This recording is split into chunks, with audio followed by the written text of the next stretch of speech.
तो नमस्कार, आप सबका स्वागत है गपशप विद माथुरन कश्यप में। जी हाँ, मैं हाजिर हूँ लेकर आपके लिए एक बहुत ही बढ़िया या खराब, वो तो मैं बाद में बताऊंगा, लेकिन एक फिल्म का रिव्यू लेके। जी हाँ, मैंने एक फिल्म देखी है। फिल्म का नाम है 120 बहादुर और फरहान अख्तर स्टारर मूवी है और बहुत सारे स्टार हैं। एजाज खान हैं जो टीवी के एक्टर हैं और भी बहुत सारे कलाकार हैं जो टीवी में ही काम कर चुके हैं। ये फिल्म एक्चुअली मैं देखने के लिए गया था और माथुर साहब नहीं आ पाए थे इस फिल्म को देखने के लिए। मेरे एक दो दोस्तों को साथ लेके गया था।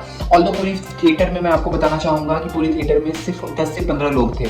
अब मैं ये 10 से 15 लोगों की कहानी इसलिए आपको बता रहा हूँ क्योंकि मैं तो अभी ये नहीं बोलूंगा कि मूवी अच्छी है या बुरी, लेकिन एक्चुअली पता है थिएटर में लोग कब जाते हैं जब सैयारा जैसी मूवी आ रही है। मैं सैयारा को बुरी नहीं बता रहा हूँ, लेकिन जब अपन ये बोलते हैं ना कि सिनेमा समाज का आईना है, तो एक्चुअली में ऐसे सिनेमा जो होता है ना वो एक्चुअली समाज का आईना होते हैं, जहाँ पे आपको कुछ सिखाया जाता है, जहाँ पे आप कुछ सीख सकते हो और जहाँ पे आप समझ सकते हो कि आपके पास्ट में क्या हुआ है। जब हम अपने सपने देख रहे होते हैं ना यहाँ पे कि हम लाइफ में ये करेंगे वो करेंगे, वो सपने हम किसकी वजह से देख रहे होते हैं? जब हम अपने घरों में चैन से सो रहे होते हैं, तो एक्चुअली उसके पीछे कितने लोग हैं जिनकी वजह से हम अपने घर में चैन से सो रहे होते हैं और अपने घर की में होली दिवाली सब मना पाते हैं। यार हम एक्चुअली में अपने लिए बहुत सारी चीजें प्लान कर लेते हैं और वो लोग जो एक्चुअल में इस देश को सुरक्षित रखने में अपनी जान गंवा देते हैं, जिनका लक्ष्य ही यही होता है कि वो अपनी जान की आहुति देकर भी हमारी रक्षा करेंगे, भारत माता की रक्षा करेंगे। ये कहानी उन सपूतों के बारे में है, ये मूवी उन वीरों के बारे में है। ये मूवी जो है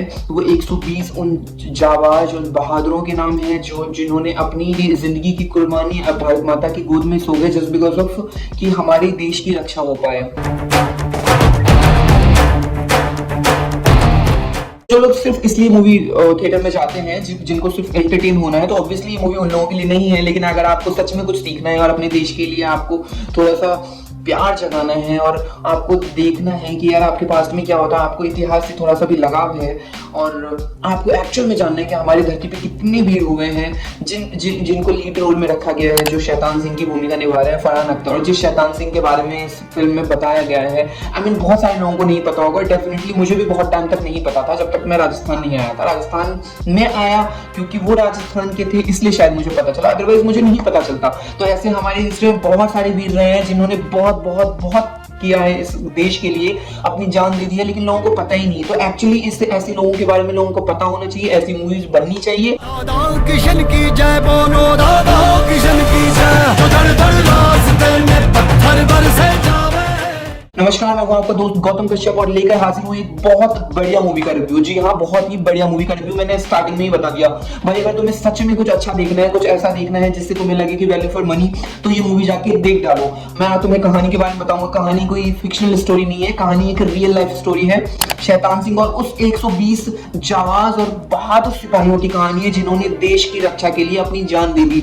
जो बर्फ में जब लड़ रहे थे ना, तो वो सिर्फ ये सोच रहे थे कि मुझे भारत माता के लिए लड़ना है, मुझे भारत माता के लिए जीना है और भारत माता के लिए मरना है, और वो मरे, वो शहीद हुए भारत माता के लिए। तो ये उसकी कहानी है। सबसे पहले मैं बात करता हूँ कहानी की। कहानी शैतान सिंह और वो 120 जो बहादुर सिपाही हैं उनके बारे में है कि कैसे चाइना 3000 लोगों को लेके आके और उस सीमा पे कब्जा करना चाह रहा है, लेकिन जो हमारे जो शैतान सिंह है जो उस बटालियन को लीड कर रहे थे, उन्होंने बोला कि मैं पीछे नहीं हट सकता। अब जो भी हो, अगर आप 120 जो जवान थे उनको ये बोल दिया गया कि अगर आप चाहो तो पीछे हट सकते हो, लेकिन मैं अब पीछे नहीं हट सकता। तो ऑब्वियसली जो बाकी जवान थे उन्होंने भी यही सोचा कि हम पीछे नहीं हटेंगे और हम इनके साथ लड़ेंगे। और फिर उन्होंने लड़ाई करी और वो 3000 जो सैनिक थे ना, उनको भी सोचने पे मजबूर कर दिया कि भाई साहब 120 क्या कर सकती है, 120 इंडियन जवान क्या कर सकते हैं।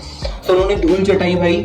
और कहानी को बहुत अच्छे से दिखाया गया। रियल लाइफ स्टोरी को बहुत मुश्किल होता है, मुझे ऐसा लगता है दिखाना, बट बहुत बहुत बखूबी के साथ दिखाया गया है। प्रेजेंट चल रहा है एंड देन पास्ट की जो स्टोरी है वो दिखा रहा है वो। अगर मैं बात करूँ डायरेक्शन की, ऑब्वियसली डायरेक्शन बहुत ही कमाल का है। और स्पेशली मैं आपको बताऊं लद्दाख का जो शूट किया गया ना, लद्दाख की जो लोकेशन को कैप्चर किया गया बहुत ही खूबसूरत लग रहा है। अगर मैं कलाकारों की बात करूं, मैं एक ही कलाकार का नाम लूंगा और फरहान अख्तर है और लीड रोल में है वो। भाग मिल्खा भाग के बाद मैंने उनकी एक ऐसी मूवी देखी जो कंप्लीट देखी है और मुझे बहुत ही अच्छी लगी। बहुत ही उम्दा एक्टिंग और बहुत ही बढ़िया परफॉर्मेंस भाई, और तुम्हें लिटरली कई जगह पे रोना आ जाएगा, ऐसी मूवी है।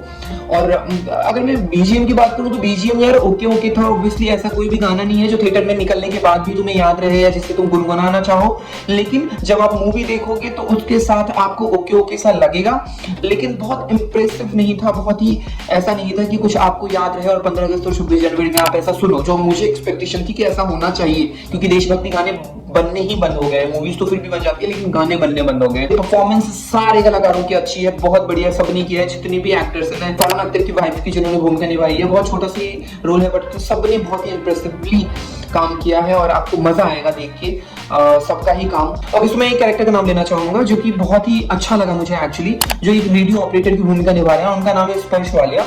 ये बहुत ही कमाल का काम किया और वो बंदा स्टार्टिंग से लेके एंड तक की पूरी मूवी में है, वो आपको लिटरली इंप्रेस करेगा। मैंने उनको कभी देखा नहीं है इससे पहले, लेकिन मुझे वो बहुत इंप्रेसिव लगा और जब मैं जिनके साथ मूवी देख रहा था मैंने उनको भी रियल टाइम पे बताई थी कि यार ये बंदा बहुत अच्छा लग रहा है मुझे, और बहुत ही अच्छा काम किया उन्होंने। सो जो हल्की फुल्की जो एक कॉमेडी वाली बात भी है और जो इमोशनल टच वाली जो बात भी है, वो स्पर्श ने बहुत बखूबी निभाया इस कैरेक्टर को। क्योंकि एजाज खान ने बहुत अच्छा काम किया। विवियान जो कि मैंने चुनरी है लड़ाई, उस गाने में वो हीरो थे, I mean Falguni Pathak, yes Falguni Pathak का जो एल्बम आया था विवियान, उसमें वो हीरो थे और उन्होंने भी बहुत अच्छा रोल किया है। तो बाकी सारे कलाकारों की एक्टिंग बहुत अच्छी है, मूवी बहुत बढ़िया है। देखो अगर तुम्हें ऐसी मूवी पसंद है कि जिसमें तुम डांस करके आओगे, जिसमें तुम्हें देखना है कि हीरोइन को कैसे इंप्रेस करता है या हीरो हीरोइन के लिए कैसे जान दे देता है, कैसे याददाश्त चली जाती है, तो फिर ये तुम्हारे लिए मूवी नहीं है। लेकिन लिटरली अगर तुम थोड़ा सा भी देश से प्यार करते हो ना तो तुम ये मूवी जाके देखोगे यार। ज्यादा से ज्यादा 200 रुपये की टिकट आएगी, लेकिन एटलीस्ट ऐसी मूवीज तो देखो जो हमारे देश के वीरों के बारे में है, जो हमारे देश के बारे में है। एटलीस्ट ऐसी मूवी को मुझे लग रहा है कि प्रमोट करना चाहिए और ऐसी मूवी चलनी भी चाहिए, तभी ऐसी मूवीज बनेंगी। वरना बिना सर पैर की मूवीज ना तुम लोग हिट करवा देते हो और अच्छी मूवीज को ना लिटरली ऑडियंस देखने ही नहीं आती, ऑडियंस जाती ही नहीं है भाई। और ओटीटी पे जब ये मूवी आएगी ना तो तुम लोग बोलोगे यार बहुत अच्छी मूवी थी, हमने मिस कर दी। तो अभी ज्यादा देर नहीं हुआ है, अगर तुम्हें लगता है मेरे रिव्यू के बाद की मूवी देखनी चाहिए तो लिटरली फैमिली के साथ जाओ, पूरी फैमिली को लेके जाओ और उनको ये मूवी दिखाओ और बहुत ही अच्छा काम करोगे ये मूवी देख के, ठीक है। और एक और अच्छा काम कर सकते हो, अगर तुम इस चैनल पे नए हो तो चैनल को सब्सक्राइब करो और वीडियो को लाइक करो और शेयर करो और बहुत सारा कमेंट करो, और ऐसे ही और अच्छे वीडियोस देखने के लिए बस वेट करो क्योंकि हम अच्छे से अच्छे वीडियोस लेके आएंगे। और अभी तो तेरे इश्क में आ रही है, वो मूवी भी देखने जाऊंगा डेफिनेटली, और उसका बहुत ही बढ़िया पब्लिक रिएक्शन भी और रिव्यूज भी लेके आऊंगा। तो तब तक अपना ख्याल रखें।